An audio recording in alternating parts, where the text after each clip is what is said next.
বৃহস্পতিবার পবিত্র রাতে কেউ যদি এই দোয়াটি 100 বার পরে কোনো দিন পৃথিবীর কোনো মানুষের কাছে তার হাত পাততে হবে না, পৃথিবীর সব কিছু তার পায়ের নিচে আল্লাহ হাজির করে দিবেন, দারিদ্রতা থেকে মুক্তি দান করবেন, বিপদ আপদ থেকে মুক্তি দান করবেন, তার সম্মানকে সুউচ্চতা দান করবেন, অসুস্থতা থেকে দূরে রাখবেন, আল্লাহর অশেষ দয়া ও রহম তাকে দান করে দিবেন। সুবহানাল্লাহ। বৃহস্পতিবার রাত এটি গুরুত্বপূর্ণ রাত।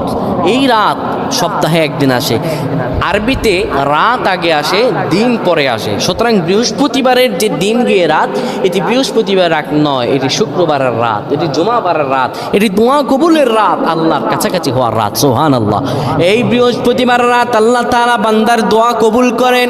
কেউ যদি বৃহস্পতিবার রাতে ঈশা নামাজের পরে পবিত্র হয়ে ইয়া হাইয়ু ইয়া হাইয়ু ইয়া হাইয়ু ইয়া রফিয়ু ইয়া রফিয়ু ইয়া রফিয়ু এই দোয়াগুলো পড়তে পারে 100 বার, আল্লাহ রাব্বুল আলামিন তার